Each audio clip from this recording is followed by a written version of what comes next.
नमस्कार, सायरा टाइम्स में आपका स्वागत है। आइए डालते हैं खबरों पर एक नजर। लॉकडाउन के अंतर्गत राशन डीलरों के यहां सोशल डिस्टेंस की उड़ाई जा रही है धज्जियां।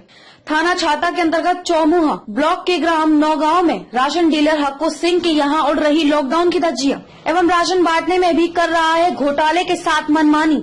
जहां नौगांव के राशन डीलर हक्को सिंह के यहां मीडिया की टीम पहुंची तो देखा गया कि यहां जैसे कोई प्रोग्राम या कोई तमाशा हो रहा है, जैसे कि देश में कोरोना जैसी वैश्विक महामारी है ही नहीं।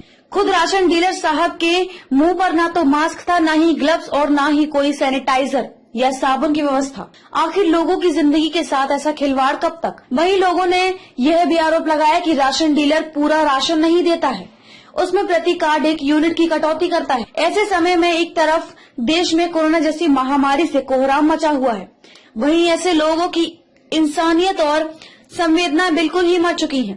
वहीं लोगों ने यह भी आरोप लगाया कि मशीन में अंगूठा पहले भी लगवा लेते थे और फिर राशन के लिए लोग घुमाते रहते थे। वहीं जब सोशल डिस्टेंस का पालन न किए जाने के संबंध में ग्राम प्रधान प्रतिनिधि हेतपाल सिंह से बात की गई तो उन्होंने बताया कि राशन डीलर अपनी मनमानी करता है। पूर्व में भी हक्को सिंह राशन की कालाबाजारी करते हुए पकड़ा गया था, जिसमें कि जेल भी जा चुका था और इसी संबंध में न्यायालय में मुकदमा विचाराधीन है। एक तरफ जहां सूबे की सरकार गरीब उनके हक का राशन मुफ्त में देने वक्त कोई भी भूखा ना सोए इसका दावा करती है, वहीं ऐसे भ्रष्ट लोग सरकारी अफसरों से मिलकर गरीबों के हक के राशन के साथ हाथ साफ करते हैं एवं सरकार के दावों पर पलीता लगाते हैं। आखिर ऐसे राशन डीलरों की मनमानी कब तक चलेगी? यह यूं ही गरीब जनता का शोषण होता रहेगा। जी, क्या नाम है आपका? मेरा नाम हेतपाल सिंह, एडवोकेट, प्रधान प्रतिनिधि नौगांव। अच्छा, नौगांव। तो आपके गांव में हमने राशन डीलर है हक्को, उसके यहाँ हम गए थे। ना तो कोई सोशल डिस्टेंसिंग का पालन हो रहा है, लॉकडाउन का पूरा उल्लंघन हो रहा है, राशन लोगों को पूरा नहीं मिल रहा है, ना कोई सैनिटाइजर की व्यवस्था, ना कोई साबुन की व्यवस्था। ये क्या हो रहा है राशन डीलरों के? आपने इनके यहाँ जाके जानकारी ली? राशन डीलरों को मौखिक रूप से हमने बार बार घर जा जाके बताया उनको कि सोशल डिस्टेंस, सामाजिक दूरी का पालन करें और साबुन रखें, सैनिटाइजर रखें और लाइन से कतारबद्ध तरीके से 1-1 मीटर की दूरी से बारी बारी से लोगों को राशन दें। उसके बाद भी ये लोग बाज नहीं आ रहे। मान के चलिए अगर एक भी व्यक्ति अगर इनमें कोरोना इन्फेक्टेड हुआ तो गांव की क्या स्थिति हो सकती है? इसका अंदाजा लगा सकते हो? गांव की स्थिति तो बिगड़ेगी। गांव की क्या, गांव की स्थिति बिगड़ेगी, क्षेत्र की भी स्थिति बिगड़ेगी। हाँ, कहीं इस संबंध में आपने सूचित किया कि किसी अधिकारी को कि हमारे गांव में सोशल डिस्टेंसिंग का पालन नहीं हो रहा है, खास करके राशन डीलरों के यहाँ? सोशल डिस्टेंस के पालन के लिए हमने एसडीएम साहब को फोन से बताया, हमने सप्लाई इंस्पेक्टर गौरव महेश्वरी को बताया और उसके बाद हमने जो हमारे डॉक्टर साहब हैं मनिंदर सिंह उनको बताया। हाँ, लेकिन किसी ने कोई ऐसी कार्रवाई नहीं की जिससे कि ये सुधार हो। अच्छा, हमने कई राशन कार्ड धारकों की बाइट भी ली है, उनसे पूछा भी है कि आपको राशन पूरा मिल रहा है, तो वो बता रहे हमें पूरा नहीं मिल रहा है, 1 यूनिट कम दे रहा है। जैसे हमारी 5 यूनिट है तो 4 यूनिट का ही राशन हमें मिल रहा है। तो हमने वहाँ पे तौल के भी देखा राशन और पूरा प्रत्यक्ष में हमने वहाँ पे दिखाया तो उसमें राशन डीलर कह रहा है कि मेरे पास कम आया है, ऊपर से ही नहीं आया है। उसके ये आरोप है। कौन से डीलर की शिकायत है? हक्को सिंह।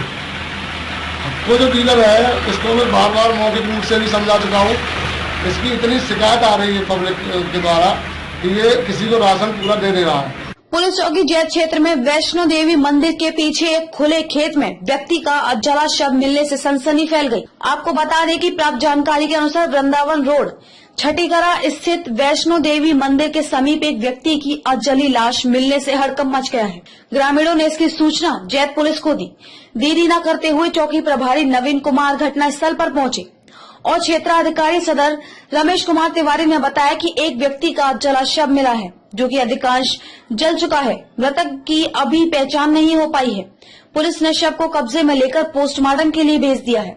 पहचान हो जिससे कार्यवाही भी कराई जा रही है। पुलिस ने आसपास के गांव में सूचना दे दी है। कोटा से दिल्ली के 480 छात्रों को वापस लाई दिल्ली सरकार।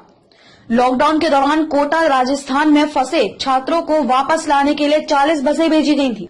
मेडिकल जांच के बाद छात्रों को आईएसबीटी और डीटीसी की बसों के जरिए उनके घर भेजा गया है। लॉकडाउन के कारण कोटा राजस्थान में विभिन्न संस्थानों में पढ़ने वाले दिल्ली के सैकड़ों छात्र फंस गए। मुख्यमंत्री अरविंद केजरीवाल के निर्देश पर इन छात्रों को दिल्ली में उनके माता पिता के पास वापस लाने की परिवहन मंत्रालय ने योजना बनाई। दिल्ली सरकार ने कोटा राजस्थान से अपने छात्रों को वापस लाने के लिए 1 मई को 40 बसें भेजी थी। 2 मई को दोपहर 2 बजे के आसपास ये बसें कोटा पहुंची, जहां इनकी उचित देखभाल की गई। शनिवार रात 8 बजे 480 छात्रों ने दिल्ली से कोटा की और यात्रा शुरू की और रविवार सुबह ISBT कश्मीरी गेट पहुंची। दिल्ली सरकार की ओर से 813 छात्रों को लाने की व्यवस्था की गई थी, लेकिन 480 छात्र ही दिल्ली से थे, उन्हें वापस लाया गया।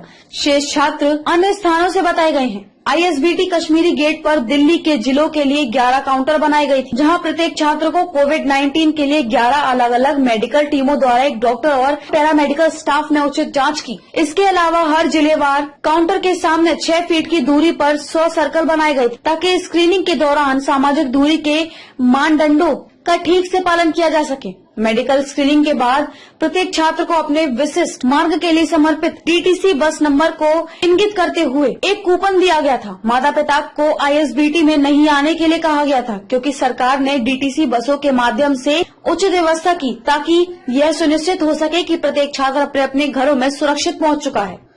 ममतामयी श्री राधे मां द्वारा पंजाब के मुख्यमंत्री सहायता निधि कोविड-19 में 5 लाख रुपए का योगदान। ममतामयी श्री राधे मां द्वारा 5 लाख रुपए का योगदान पंजाब के मुख्यमंत्री सहायता निधि कोविड-19 में किया गया। उन्होंने आशा जताई कि हमारा देश जल्द ही कोरोना मुक्त हो जाएगा। उन्होंने लोगों से लॉकडाउन 3 का पालन करने की अपील की। इससे पहले 2 अप्रैल 2020 को ममतामयी श्री राधे मां द्वारा 10 लाख रुपए का योगदान PM केयर फंड्स में किया गया था, तथा 15 अप्रैल 2020 को महाराष्ट्र मुख्यमंत्री कोविड-19 में 5 लाख रुपए का योगदान किया गया था। श्री राधे मां चैरिटेबल सोसाइटी नई दिल्ली के अंतर्गत पंजाब के कई इलाकों में राहत कार्य किए जा रहे हैं। मुकेरिया, अमृतसर, होशियारपुर में जरूरतमंदों की लगातार सहायता की जा रही है। श्री राधे मां द्वारा हर महीने दिल्ली, मुंबई और पंजाब के कई परिवारों को मेडिकल सहायता व स्कूल फीस की सहायता भी दी जा रही है। उन्होंने लोगों से अपील की कि कोविड-19 को लेकर निर्देश केंद्र सरकार व राज्य सरकार की तरफ से जारी किए गए हैं, उनका गंभीरता से पालन करें। सोशल डिस्टेंसिंग ही कोरोना वायरस से बचाव का बेहतर तरीका है। उन्होंने पंजाब के मुख्यमंत्री कैप्टन अमरिंदर सिंह द्वारा कोरोना से निपटने के लिए किए जा रहे कार्यों की भी प्रशंसा की और राज्य सरकार के प्रयास से ही हर तरह की आवश्यक वस्तुओं की आपूर्ति पहले की तरह की जा रही है। श्री राधे मां चैरिटेबल सोसाइटी नई दिल्ली की तरफ से देश हित व समाज हित में समय समय पर लगातार सहयोग किया जाता रहा है।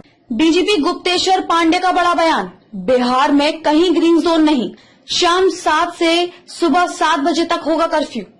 जहां पूरे देश इन दिनों कोरोना वायरस कोविड-19 की मार झेल रहा है, वहीं बिहार भी इस महामारी से अछूता नहीं है। राज्य में लगातार बढ़ रहे कोरोना के मामलों को देखते हुए पुलिस महानिदेशक DGP गुप्तेश्वर पांडे का बयान सामने आया है। रविवार को उन्होंने कहा कि बिहार में कहीं भी ग्रीन जोन नहीं है, पूरे राज्य में या तो रेड है या फिर ऑरेंज जोन है। जबकि केंद्र सरकार ने बिहार के 5 जिलों को रेड जोन, 20 जिलों को ऑरेंज जोन और 13 जिलों को ग्रीन जोन में सूची में रखा था। कर्फ्यू जैसी सख्ती बरती जाएगी। DGP पांडे ने आगे कहा कि राज्य में पूरी तरह से लॉकडाउन लागू है और जो भी इसे तोड़ने की कोशिश करेगा, पुलिस उसके खिलाफ कड़ी कार्यवाही करेगी। पुलिस शाम 7 बजे से लेकर सुबह 7 बजे तक कर्फ्यू जैसी सख्ती बरतेगी। यहाँ तक कि जिन्हें पास मिले हैं उन वाहनों के परिचालन पर भी रोक होगी। नमस्कार, मैं गुप्तेश्वर पांडे, DGP बिहार। ये वीडियो इसलिए बना रहा हूं कि बहुत लोगों को कंफ्यूजन है कि तीसरे चरण के लॉकडाउन में शायद कुछ छूट है। कोई छूट नहीं है, कोई छूट नहीं है। तीसरे चरण का लॉकडाउन भी वैसे ही है जैसे पहले चरण का लॉकडाउन था। आम आदमी के लिए कोई छूट नहीं है। केवल ऑरेंज जोन में कुछ कंस्ट्रक्शन एक्टिविटीज, कुछ सरकारी कामकाज के लिए अलाउ किया गया है। विशेष परिस्थिति में कुछ दुकानें खोलने का संबंधित जिला प्रशासन निर्णय ले सकता है। बाकी कोई दुकान नहीं खुलेगा, कोई शॉपिंग कॉम्प्लेक्स नहीं खुलेगा, कोई मॉल नहीं खुलेगा, कोई सिनेमा हॉल नहीं खुलेगा, कोई भी नाई की दुकान, सैलून, तंबाकू, पान गुटखा की दुकान कुछ भी नहीं खुलेगी। स्कूल, कॉलेज, कोचिंग इंस्टीट्यूट सब बंद रहेंगे पहले ही की तरह। इसलिए इस बात को अच्छी तरह समझना है। मोटरसाइकिल पर पास लेकर के सिर्फ एक आदमी ही चल सकता है, 2 आदमी नहीं। और पास लेकर के गाड़ी में भी बहुत जरूरी काम से कहीं जाना हो तो ड्राइवर के अलावा सिर्फ 2 आदमी बैठेंगे, इससे ज्यादा आदमी बैठ ही नहीं सकता। एक स्टेट से दूसरे, एक जिले से दूसरे जिले में तो आप जा ही नहीं सकते बिना पास के। बहुत जरूरी होने पर मेडिकल ग्राउंड पर आपको पास इश्यू होगा, लेकिन उसमें भी ख्याल रहे ड्राइवर के अलावा सिर्फ 2 आदमी। अब छूट किसको है? सभी प्रकार के मालवाहक वाहन चलेंगे, सामग्री ढोने वाले वाहन चलेंगे और रक्षा सुरक्षा संबंधी आपातकालीन सेवाएं चालू रहेंगी और आवश्यक सेवाएं चालू रहेंगी जैसे पहले चालू थी। मजदूर भारी संख्या में आ रहे हैं, हमारे भाई बाहर से बहुत परेशानी से आ रहे हैं, बहुत परेशानी, बहुत कष्ट को उन्होंने भोगा है, झेला है, उनकी पीड़ा से हम अवगत हैं। उनसे हाथ जोड़कर प्रार्थना करते हैं कि यहाँ जो व्यवस्था बनी है उसके अनुसार सहयोग करेंगे, सीमा पर आएंगे, उनकी स्क्रीनिंग होगी, उनके खाने पीने की बहुत ही अच्छी व्यवस्था है। सम्मान के साथ उनको उनके ब्लॉक में ले जाया जाएगा, वहां क्वारंटाइन सेंटर बना है, वहां वो रहेंगे, खाएंगे, पिएंगे और जितने समय तक का समय बिताना है उतना बिता करके सुरक्षित अपने घरों को जाएंगे। इसमें पुलिस प्रशासन का, डॉक्टर का, स्वास्थ्य सेवा से जुड़े हुए सभी कर्मचारियों का पूरा सहयोग करेंगे। कहीं विवाद नहीं, कहीं झंझट नहीं।